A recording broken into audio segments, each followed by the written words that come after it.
La Lanterna, a spotlight in Italian football, is a podcast that dives into the beautiful game seen from the eyes of two fans from the oldest team in Italy's point of view. My name is Fabrizio Cardone, Canadian and Genovese, together with my friend Matt Killen, an American-born and Genoa fan.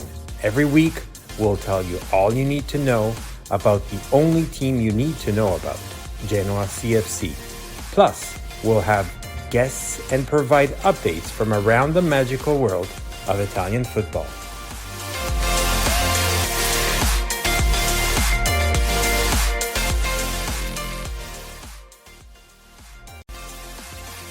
Welcome, benvenuti to La Lanterna podcast. This is yours, true's only, whatever it is, Fabrizio with my best buddy.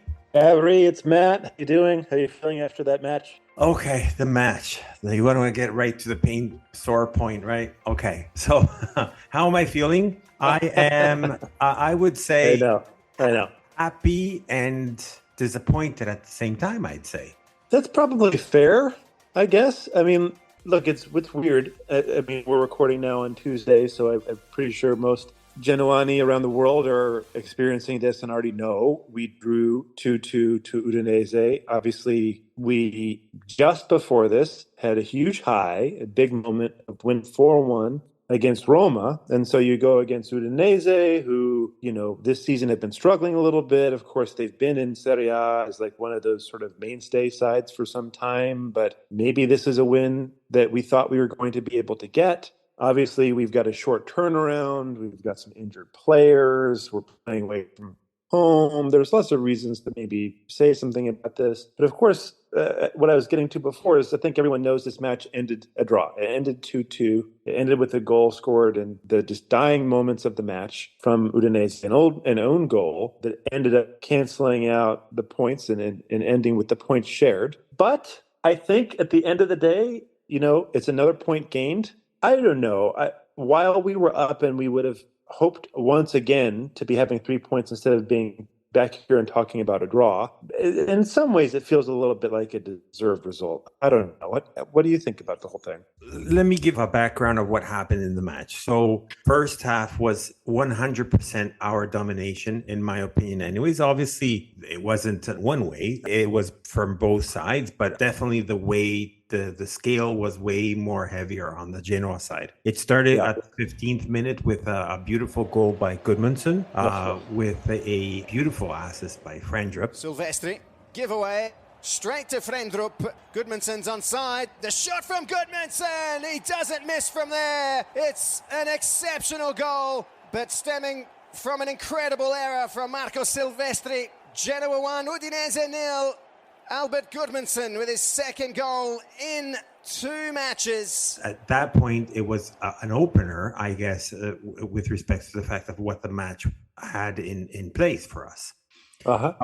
However, just about 10 minutes later, a mistake from a cross, essentially. They got us while they were attacking always on the right. This time they come from the left, their left, anyway, to our right side. Right. And this cross comes in, and a whole bunch of mistakes happened, but essentially then it kind of unluckily hit Haps wrongfully on his foot, which was basically an assist over to Luca. I can't remember now his name. Yeah. And then he scores. So that's the 1-1. And by the end of the first half, Gudmundsson once again, this was a very beautiful goal. Oh, second one was even better, I think. Yeah, absolutely. Like, I'll get to Gudmundsson after, but this was a beautiful assist by Retegui.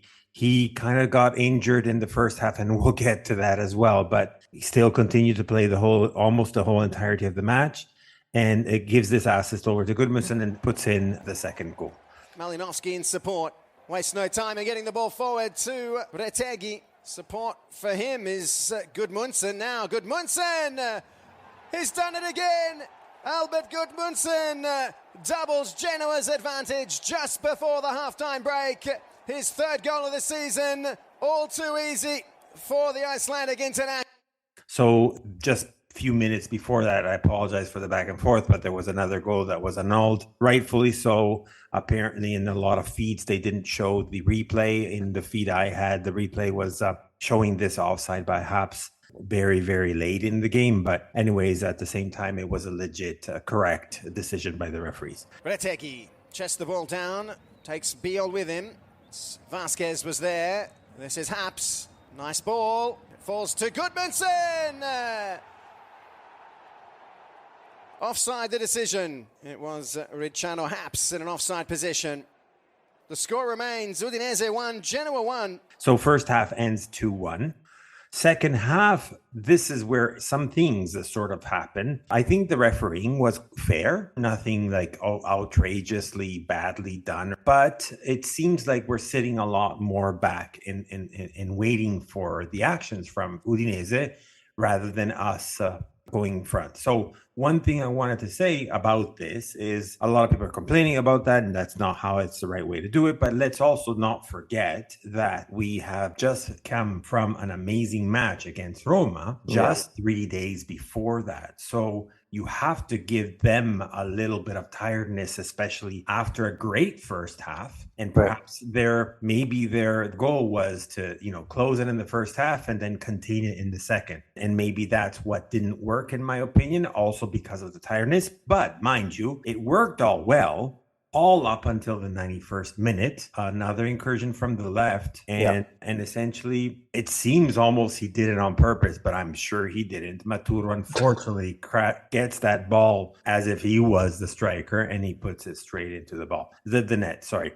This is essentially also this one. I see a little bit of a mistake also from Martinez more than the first one, that he could have reached out to the ball. But at the same time, it's a little bit. There's individual small errors here and there. I don't think it's an alarm to ring here. I just think it was just like, to your point, it's a 1 point on the road with a team that is desperate, trying to do anything possible to catch some breath and some points. From our perspective, similarly to the Napoli match, we had 3 points at hand, and then we get to lose them right in the last minute. Right. And, so I can understand people complaining, but I saw a good Genoa. And it was not like a defensive Torino match. It was more positive. And actually, if you look at the statistics, having the second half a little bit more on the defensive side, the overall match, not that we learned that doesn't mean really much anyways, but the possession was 54 for Udinese and 46 for us. That's like okay for an away match.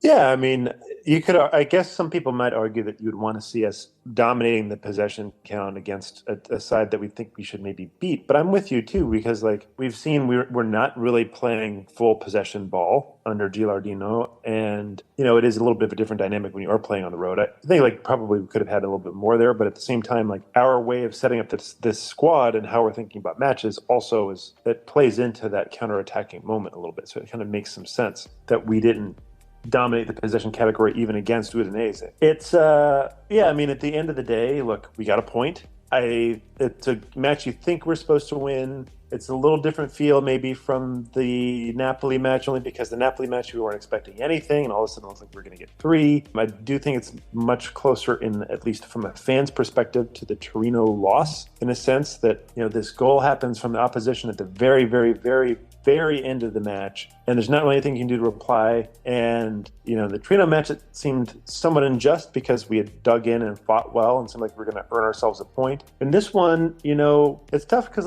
you say, Goodmanson especially shows his quality in the first half, and it's like, wow, we have a team that has a gear that this team doesn't have. We have these players that can do these kind of crazy things, but then careless mistake lets in 1 goal. Another mistake lets in another goal. And you have to understand and know that these matches are going to be difficult.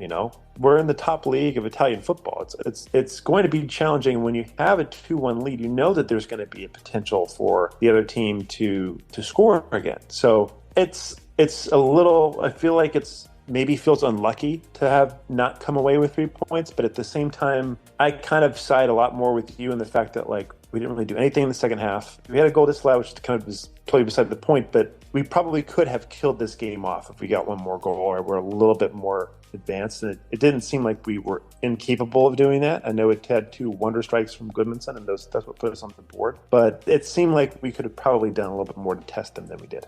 To add to the fact of what I told you before with respect to having that match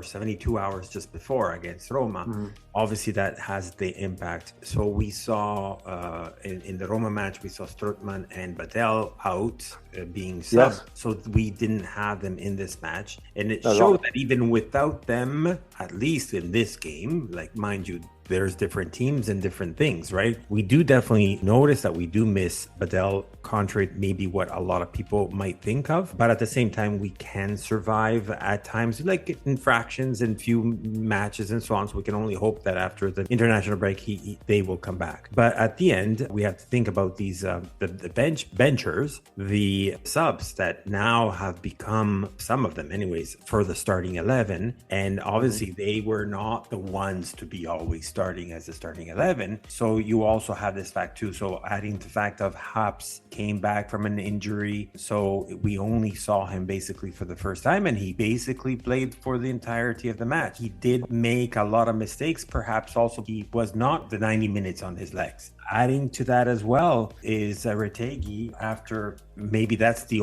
thing I can think of really to point the finger at Gilardino, say maybe you should have subbed him earlier, just because he had that sort of like a player hit his knee in the first half, and you could see that he still continued to play. In the second half, he ended up asking for, or they told him to put some sort of like a wrapping around the knee. And now it's a very high possibility. Nothing is certain yet until tomorrow. We don't know if he's going to be able to be ready for the match or available for the match against Milan.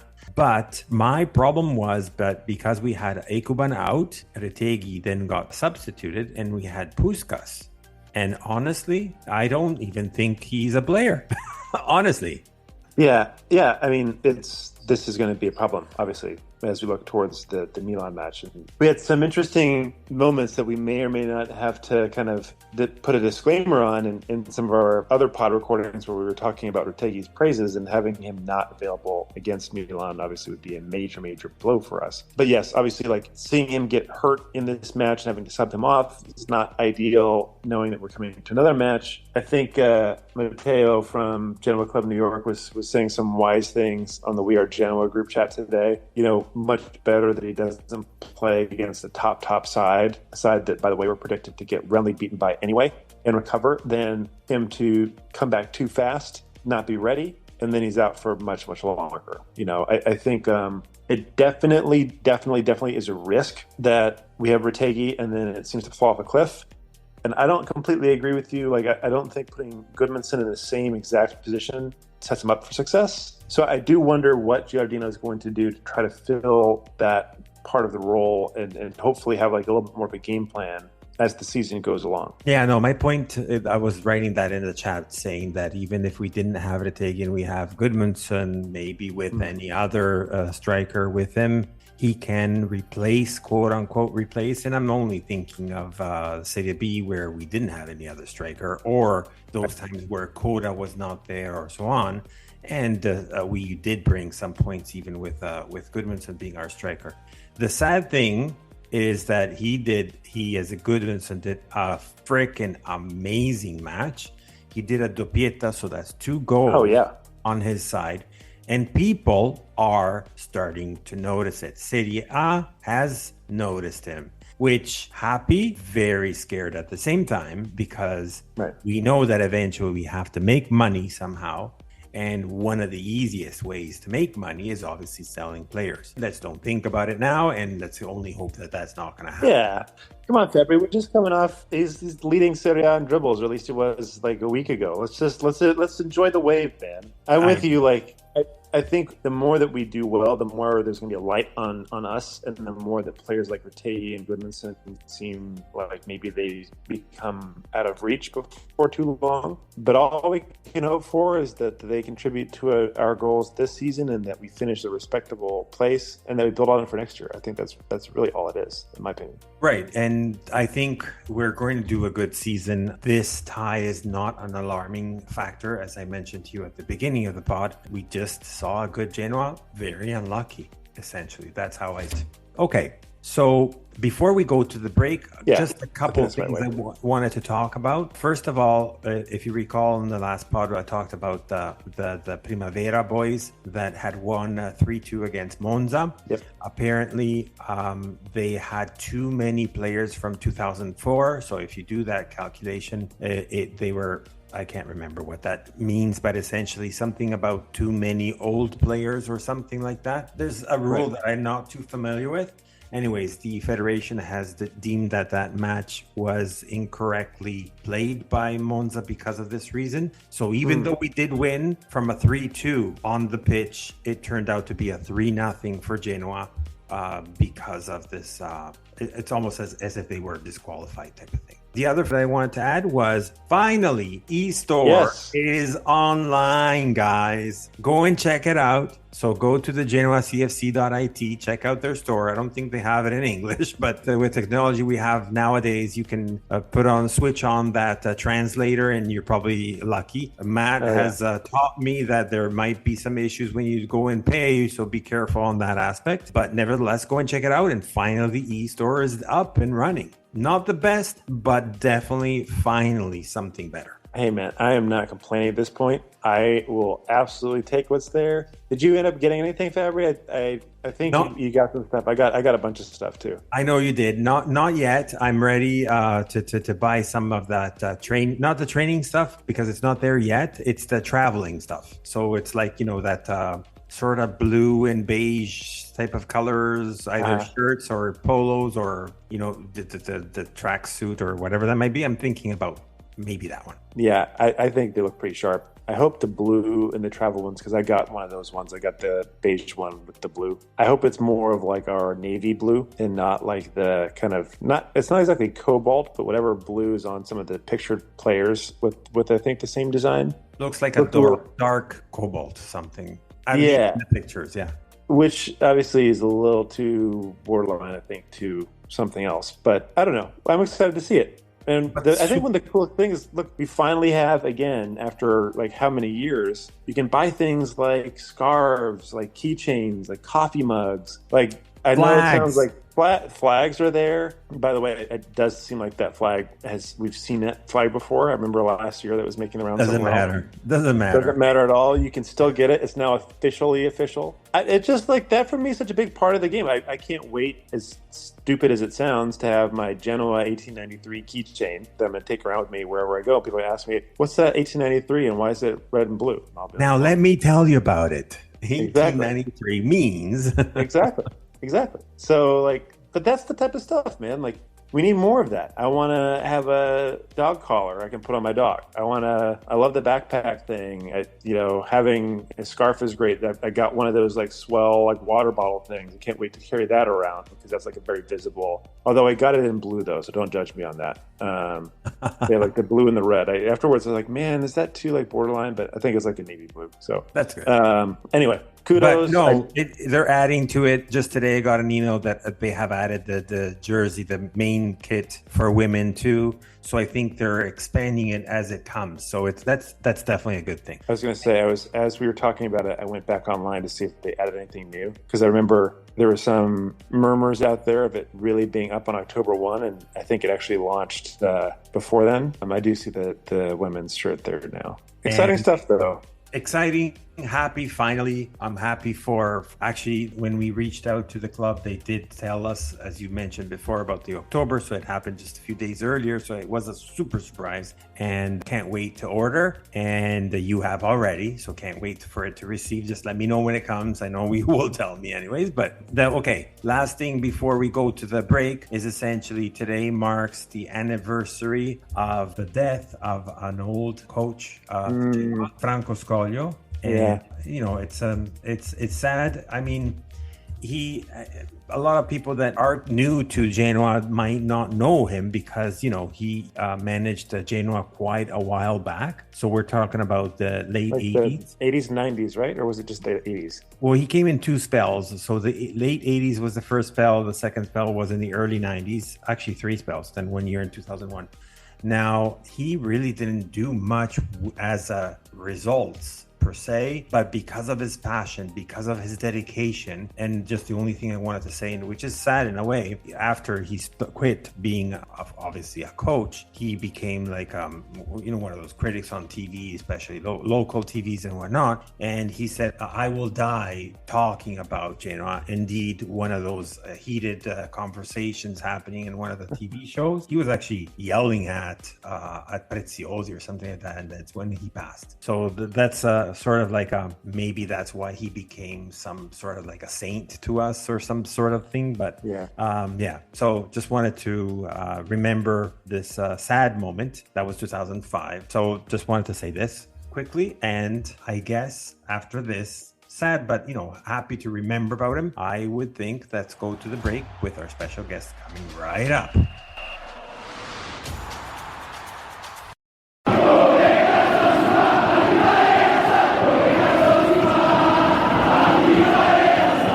My name is Fabrizio Cardone, and I approve this message. Welcome back to the Lanterna podcast, and we are here with a special guest. Now, in episode 2, correct me if I'm wrong here, Matt, we had his buddy from a trio. That was when we were still in Serie A. Crazy before the year of the relegation. And we had Gianni Delicoli, which was our Napoli guest back then. But a year went by. We were in relegation. We were in Serie B and so on. We met a whole bunch of great guests and so on. But we're back with the big boys, like everybody likes to call it. But I want to welcome, first of all, Adreano from the Calcio guys to our pod. So welcome, Adreano. Thank you guys so much. Listen, it's a long time no see. Spoiler alert, guys. We recorded with Fabrizio and Matt on the Calcio guys, so stay tuned that episode. It's coming out soon.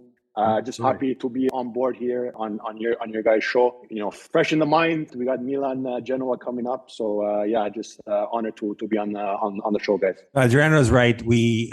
I got to know them a whole bunch of times. That's probably who kind of brought me also into the interest of podcasts. I was I guess on their podcast, so the Calcio guys. So everybody interested, please go reach out to them, and they have a great pod going on. And I got to know all three of them. So now you know 2 out of the 3, as we had Gianni first, and now we have Adriano. Next one, maybe, perhaps, if we want to talk about Juventus, maybe the third guy, Nico.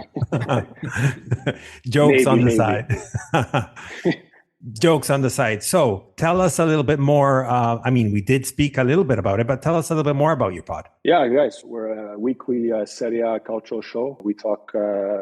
It's funny, we are a trio. We all support different teams, but we come together and not only because we are friends outside of the podcasting world, we've been longtime friends, and we've kind of been able to use the podcast as a place to connect, like Fabrizio said, with other people from across the world. We're based in Montreal, but to have connections in Toronto, in the States, across the pond in Europe, out in Australia, it's just crazy the camaraderie that comes with doing the podcast. We're called the Calcio guys. We speak pretty much anything there is to do with Serie A, the national team. We usually like to have guests, kind of like we're doing tonight on this show. So to hear us rant and speak and argue about the beautiful game that we love and the beautiful league that we love in Serie A. Well worth it for sure.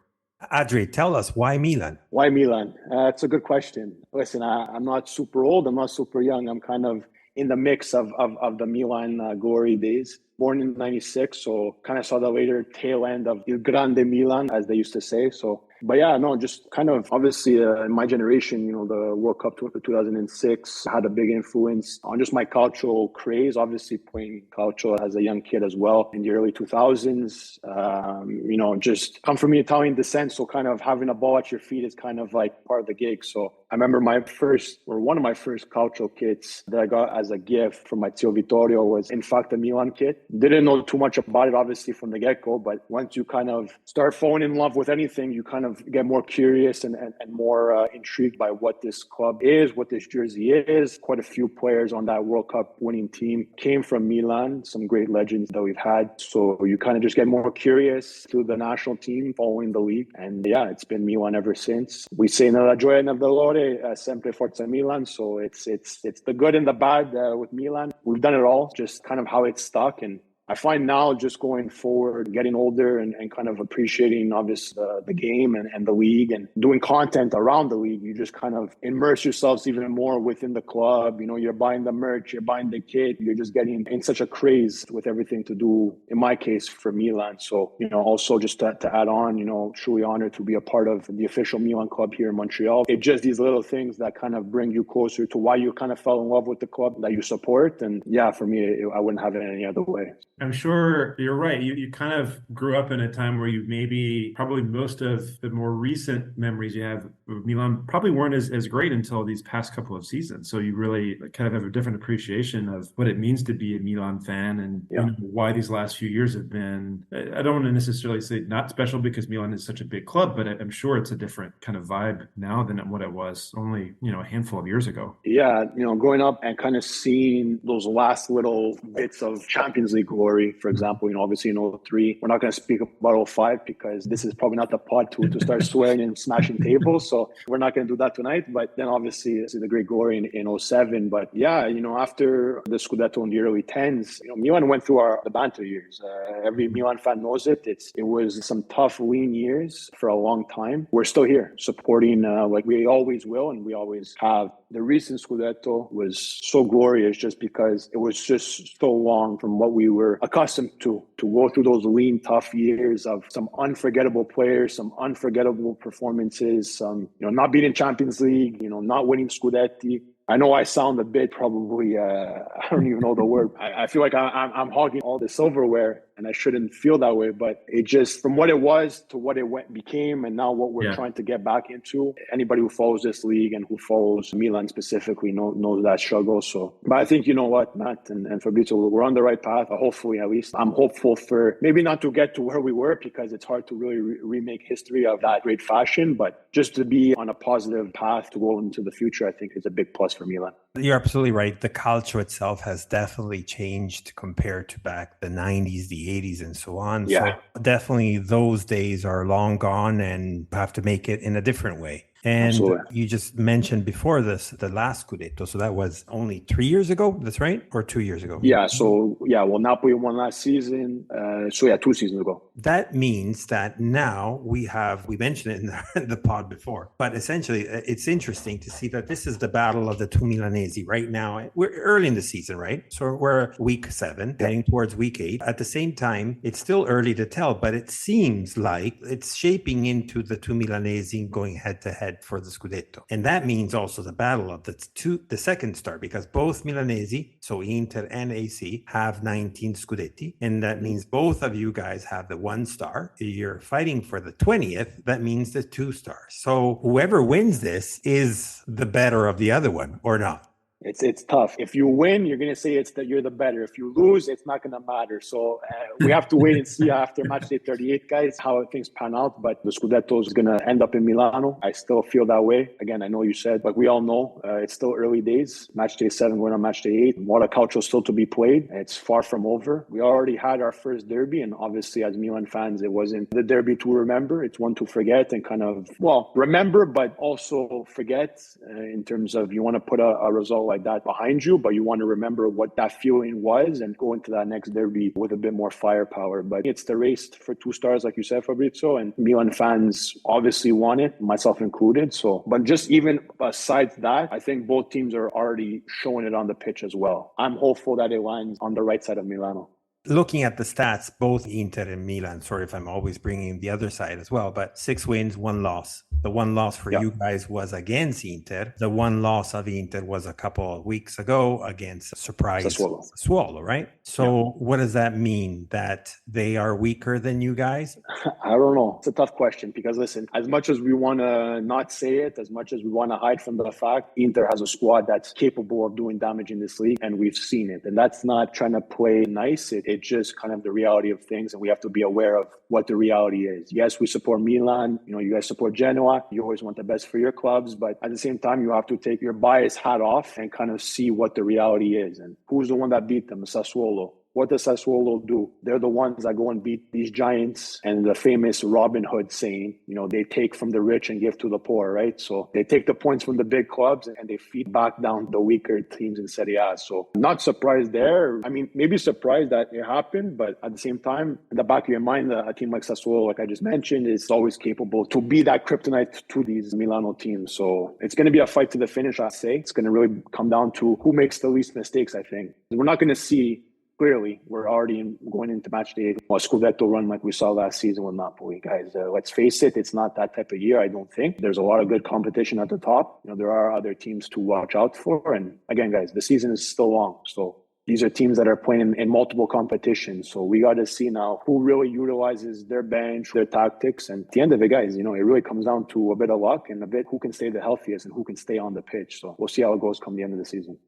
I mean, it's amazing. I was looking back at maybe a glimmer of hope for all the Genoani out there at how Milan line up against Verona, which were the next match, if I'm not mistaken, they played after the first Champions League match against Newcastle. Leao, Giroud, Pulisic, Lorenzi, Reinders, no Cruz, obviously, but like Musa, you just go down top to bottom, and it's just a totally stacked side. And look, we're going to expect that as well. I think it's going to be kind of an interesting match for us too, because we will be missing two of our central midfield players who, old as they may be, have been pretty stalwart type players under Gilardino's system in Kevin Strootman and Milan Badel. And we saw it in this most recent match against Udinese. We bring in Malinowski and, if I'm not mistaken, Torsby was our other starter in that place alongside Frendrup. And so I think we'll probably be forced to start that way. I don't know if we'll go with a different formation. But Milan, I think we're going to expect them to ask a lot of questions because they have the talent and the ability to do that. Not, by the way, withstanding the tactical nous from Pioli. And so I think it's going to be a difficult one for us for sure. Yeah, I think it's going to be a difficult one on both ends. I mean, again, Milan shouldn't take this game lightly. I don't think Genoa, and again, kudos to Genoa. This squad is a squad that's done some damage with some pretty good competition so far in Serie A. Have they also slipped up and maybe some boneheaded mistakes and some things that you want to forget? Sure. But again, this is a team that is coming now back into Serie A new Genoa, new man in charge, the higher ups to the coach to some of the players on the pitch. So for me, it's an intriguing match. On a Milan perspective, I don't want it to be like these trap matches that kind of screwed Milan in the past and kind of going in there too soft and kind of letting, in this case, Genoa really do damage to us. Like, we have to be Milan and we have to go in all matches with the same type of mentality. And yeah, sometimes obviously it's harder maybe to wake up for a game against an Udinese sometimes or, a Lecce or whatever. But it's a lot easier maybe to wake up for a derby or a Champions League match or a game against, Napoli, Juve, stuff of that nature. But I've always said this, there's no easy games in Serie A. We always see it all the time. Anybody who follows this league as much as we do, guys, knows what I'm talking about. So sorry, jumping in there, but I'm just reading right now, Loftus-Cheek is not going to be playing against Genoa because of a muscle problem. Okay, so there you go. Sorry, just reading it only now. And no, it's news to me too, so I'm glad to get it out. The other thing I wanted to ask you is, I understand there is a depth in the bench, and that's probably the biggest fear that we have, because your bench with half of Serie A, not the whole entirety bench, but obviously there's there's an excellent quality. Having said that, thinking about possibly rotation, we're playing in Genova at the Ferraris. We talked about the fact in the other pod, the fact of the Ferrari factor, where obviously it's that 12th man. You've been to the Ferraris, you know what that stadium is capable of. So the question I guess I have to you, what's the weakest thing that you see in Milan? Like, what's the weakest area, whether it's defense, offense? Obviously offense, no, but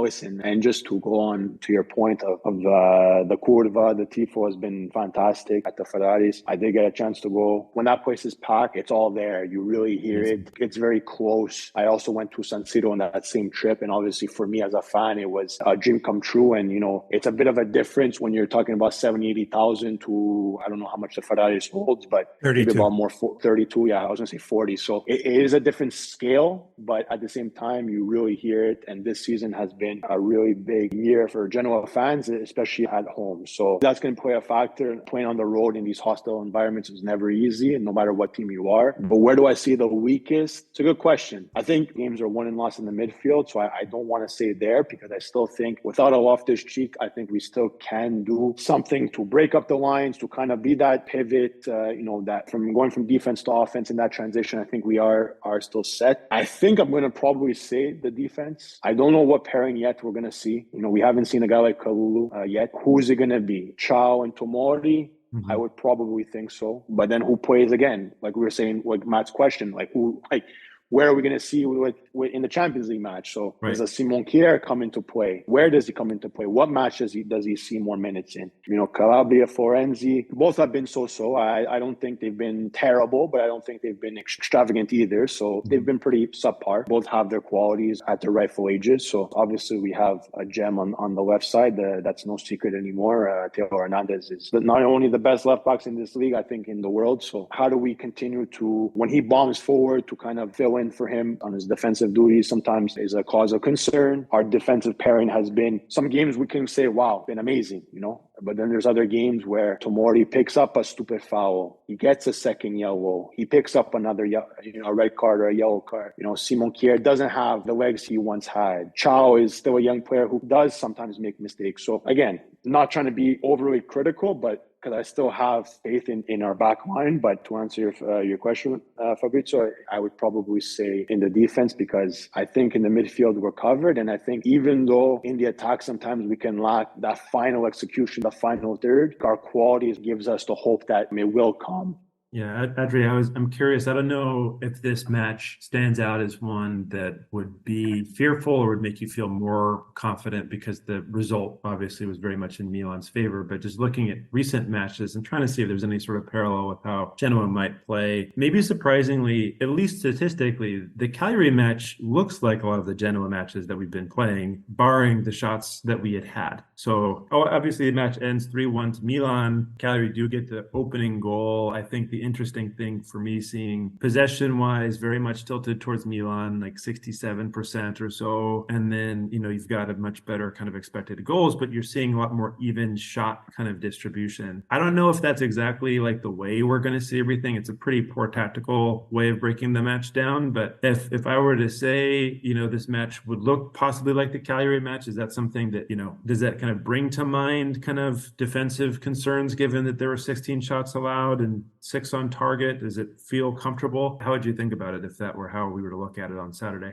Yeah, well, I mean, listen, at the end of the day, if that's the result, I'll take the result. It's a win. Will I take a 4-1 Roma debacle against Genoa? Absolutely not, right? So it's neither here or there for me. But if it is the case, like you said, if we want to maybe try to loosely compare it to the Cagliari match, going down first to Cagliari, I think Milan had a lot of character in being able to come back in that match and become more dominant in that match. So if something were to occur again on Saturday in this match against Genoa, that Genoa goes up first, if it be Gudmundsson, if it be Retegui, if it be whoever scores that first goal for Genoa, I still do put my faith in Milan to have that character come back. Will it be a 3-1 result? I don't know. A win is a win, no matter how it comes and how it shapes out to be. Milan's going to have to keep that in mind. I hope they have been watching a bit of Genoa, because, again, this is not a Genoa to take lightly. I'll say here on this show, I said it on our show, I'll continue to say it until the match happens. But just, I think the reality of what it is in this matchup. So, again, curious to see how things play out. But I just don't want, what I'm kind of getting at is I don't want Milan to maybe concede early or concede first and not have enough to come back. If that's because, we're playing on Wednesday against Dortmund or whatever the case may be. Mm-hmm. But I also don't want Milan to go up in the match and kind of take the foot off the gas and kind of not kill the game, because we've seen it time and time again in seasons past. And it's not a feeling that you want to say, listen, we had the game, but we let off a bit and we get a draw. Right. Or we get a loss. Ultimately, we want to pick up all 3 points. I'm curious, obviously, just to see how things pan out. You jumped a little bit ahead. I was going to get into the predictions, but before we get to that, sort of repeat more or less what you just said already. But after the Genoa match, as I mentioned before, there's the international break. And then there's two tough matches. One is against Juventus, and the other one is against Napoli, at Napoli. Do you think the break will be a helper? You have a whole bunch of players anyways that are going to be engaged into these international match anyways, or is it a distraction at this point? Well, we already went through one international break in September. I'm a big Azzurri fan as well. As much as we always like to say we hate the international break when it comes in the Serie A calendar, in the Serie A season, I also like to kind of go into that international break just because I am such a fan. But is it a distraction or not? I mean, I think the team has to be more mentally sound, regardless if there is an international break or not. It can't be that an international break is what really cuts momentum just because you're not playing that next weekend or midweek, but it can't be the excuse to say that it was because of the international break that we drop points here, we drop points. Ultimately, as any fan of any club that has players that of number that go away internationally, the ultimate goal is for these players not to get injured. So that's obviously the biggest thing. And Milan usually goes into these big matches in a good way. They have to take it one game at a time, really manage expectations, guys. We can't be schedule watching, okay, Inter picked up points here, okay, they lost points here, Juve did this, Napoli, that we can't start doing that. Right. It's really one game at a time, especially since this team is playing multiple competitions, multiple days in the week. So we're going to take what it is on Wednesday with Dortmund in the Champions League and shift our focus then to the weekend against Genoa, worthy opponents and two tough games for Milan nonetheless. Okay, let's get to the predictions. I mean, you kind of overall more or less where the direction was going that. So let me just ask you directly the question to what's the result you're expecting from the match? Fabry, you're putting me on the spot here. I hate sometimes to give predictions because I fall into that Italian superstition state of mind. So it's really something I don't like to say. I don't know about a scoreline. I do think goals will be scored on both ends. As much as I don't want the clean sheet to be broken, I could see Genoa getting on the board. If it be first or not, I don't know. I think it could go either way in that aspect, just the way however that game opens up early on. I'm just hoping for no controversy. I don't want any excuses. I don't want any VAR, penalty, no penalty, people on Twitter, on social media going bananas. Guys, I don't want any of that. I just want a good match. Doesn't mean it has to be all clean, but I'm saying I want some rough and some grinta in this game, but I just want to go in there with a positive attitude, not to lay an egg, and obviously ultimately get the 3 points. Oh, it's a win. Prediction-wise, a win's a win, right? So if it's 1-0 or if it's 5-1, as much as it kind of falling into Allegri mindset, corto muso type of performances, if you take all that aside, there is some truth into that, right? I mean, any team will take any type of win, no matter how it happens, and you can't convince any of us otherwise, right? So for me, I don't think it's going to be just a one-goal game in terms of total goals in the match. I do think there are going to be a couple goals that do go in, 2-1 or a 3-1 type of match. I think could be a realistic thing, kind of like we were alluding to earlier. Yeah, that's fair. At the same time, Genoa did what against Napoli, right? It was a 2-2 result. What did they do against Roma? It's a 4-1 result in favor of Genoa. So this team is capable. That's my biggest, I guess, if you want to say quote-unquote fear, besides, like I mentioned, maybe the defensive to look out for Milan, is that this team is capable. And they have a hot commodity, now newly Italian commodity in terms of Matteo Retegui. I've loved so far. I'm curious to see what he does in this match, because if there's one guy that could be an X factor on your squad, I think he's up there with, like we mentioned, Goodmanson, right? So yeah, I'm going to kind of maybe lean, without giving you a real prediction in terms of scoreline with my Scaramanzia that kind of comes into my mind. I think it's kind of leaning in towards one of those types of games where it could be a 2-goal cushion for hopefully the right team in this match. I could totally see that. I mean, I think it'll be definitely like an interesting one. And I know we talked about it on the Calcio Guys pod with you guys just a bit ago. Maybe within Serie A, one of our best kept secrets is Alberto Gilardino, probably not anymore. And how he's going to approach this match, I think, is interesting. It's unfortunate that we don't have Strootman and Badel, only because he's relied on them so much. And I think they play a very kind of specific role. I mean, they've both kind of been these almost like bulldogs bulldogs in a way. They've been unleashed to go press as high up as they can, and they both also still have a little bit of that kind of quality to them, even in their golden hour of their careers, if you want to call it that. And so how we approach it without them is going to be interesting. I think how he thinks about this match will be a little bit interesting too. The 3-5-2 that we approached the Roma match with was something we hadn't seen since Fiorentina at the beginning of the season, but was by far and away his favorite kind of module in Serie B. So do we see that again? Are we going to be, maybe trying to incorporate players? I know we also talked about it previously, but like Malinovsky or maybe even Messias, do those guys get more of kind of a starring role in this match? I know we started Malinovsky against Udinese. I still think, I'm with you. I think there will be goals in this match. I think it will actually be pretty competitive. Yeah. But I believe Milan will end up coming out on top. We sometimes predict the goal scorers on the Genoa side, and I think it's easy enough, I suppose, to say Goodmanson or Retegui, but I really think that's what it's going to be. I think probably it'll be like a Retegui goal.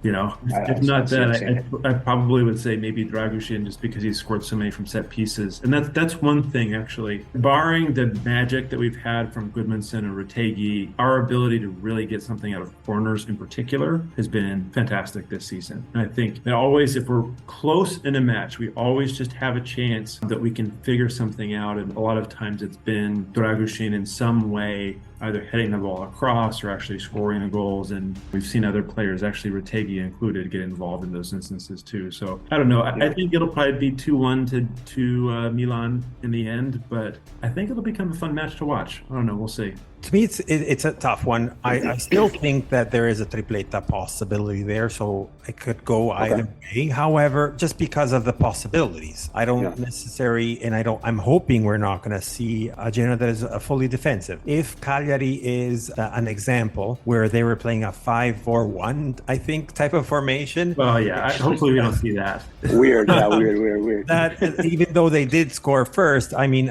we've seen a lot of defensiveness in our games, for example, just the Torino match, and that I'm hoping not to see anymore. Yeah. Nevertheless, I was looking quickly at the matches that you guys played in the first 7 weeks. Obviously, the Inter was the one that hurt you the most. While the module that Milan likes to take is a 4-3-3, which is very scary if you really think about it. The one that hurt you the most was the Inter's 3-5-2. So I have a funny feeling that we might go towards that and maybe change it throughout the match. All depends if Vogliacco is ready. He was one of our best defenders last year. We have proven with the current players today that our defense, whether that was at 4 or a 3, we have a very solid defense.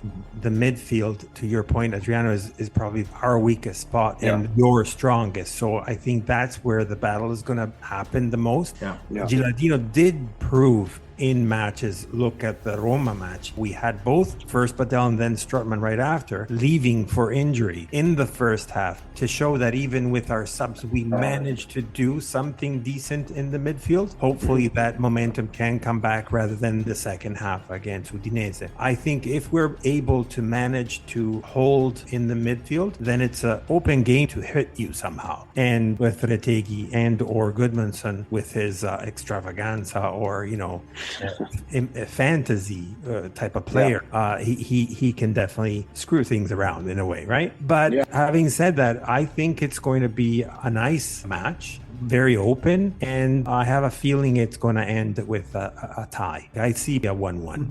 A 1-1. Yeah, I mean, I think like the opening moments of the game, I think are going to be crucial. That first 45 minutes as a whole is going to be crucial. I think more for Genoa's perspective, they can do some good damage within the first 45 minutes. I think it becomes a different game in the second half. And the only thing that I could see that maybe would save Milan in that case of that is, again, the constant point that we've been bringing up tonight, the quality on the bench, the opportunity to bring on guys like Chukwueze, to bring on guys like Okafor, Jovic. I don't know about Romero, if we're going to take out like Romero, but just to say, whether there are pieces to bring on. So I'm curious to see how the opening of the match takes place. If Genoa does go, like you guys are saying, in that 3-5-2 formation, are they going to start countering Milan? Going back to your point, Fabrizio, about, the Inter game is that one that hurt us the most. It is, but, the quality on Inter and just their play on the wing backs position, just bombing back and forth was obviously like their transition play is like to admit it or not, is like second to none. So does Genoa hurt Milan in that same aspect? Possible. it is possible, especially with numbers forward. Anything is possible. We know how tough, clinical they are in the final third. Genoa, that is. So yeah, I'm again just intrigued to see how the game opens up and begins. If it be Milan that goes on the front foot, if it be Genoa, I just hope it's not a boring first half. But I'm just curious to see how things end up playing out, not only in the first half but then in the later stages in the second half, to see how, depending on what the scoreline is in the first half, to see how either A, Milan, or B, Genoa respond in the second half, and will they have enough to respond? Will it stay in the tie like you're saying? So there's just so many factors, guys, to play into this match. And again, I know this is only Genoa-Milan, and it's not the biggest match on the schedule, but there's still a lot to dissect and to see in a match like this. Oh, yeah. No, mind you, of course, sorry, Matt, but the tie is more of a hope, but I know that... listen, you're entitled to it, right? It can be possible. Sorry, Matt, what were you saying? For sure. No, I was just going to say there's a ton of variables in this one, for sure. I mean, it could go, it seems like it could tilt one favor, but to your point, Fabry, like stranger things have happened, Especially in Serie A. All right, I think we're at a wrap. So, Adreano, first of all, thank you tremendously for being our guest on our pod. Hope you enjoyed it. And secondly, just tell our listeners once again, how can they reach out to you guys and where can they listen to you? Well, first off, guys, the pleasure is all mine. It's been quite an evening for us, guys. Like Fabrizio and Matt said, we are recording. We were gracious enough to have these fine gentlemen on our podcast at the Calcio, guys. So being able to return the favor on a quick turnaround notice is always a great thing. So again, it's an honor to be on the show for the first time. Hope to be back. Yes, I enjoyed it. Anytime we can chop it up, shoot the shit, talk Calcio, for me, it is always a plus. And especially when it revolves around Milan, I'm obviously more keen as well. But yeah, where you can find us, guys, like I said at the beginning of the show, it's at the Calcio, guys, on all social media platforms. Give us a follow there. It's kind of where we're most active. Instagram and Twitter. I still say Twitter, guys. I don't know if you guys say X or what. Say Twitter too. Your listeners say, guys. For me, it's Twitter. This X, we can have a different discussion about it. But follow us there. It's kind of where we're most active, where we're most interactive, where we try to post the most content. In terms of the podcast, guys, on all your favorite podcasting platforms for the audio versions, we're a weekly show, like I said, so we're pretty much put up an episode every week, barring any setbacks or any real world life things that do occur. And subscribe on YouTube as well. We were recently putting up a bit more of YouTube content, not maybe where we want to be yet, but slowly we're getting on to some YouTube clips and getting some content out on YouTube. So subscribe and post notifications and all that good stuff on that platform as well. But again, I just want to say a big thank you for this great evening and Forza Milan over the weekend. All right. So same for us as well. So you guys can obviously follow us on Twitter. So it's not X, but Twitter, Facebook and Instagram. Drop us a like. Please do follow us as well. Send us any comment and whatnot. And never forget, always and forever, Forza Genoa. Mm-hmm.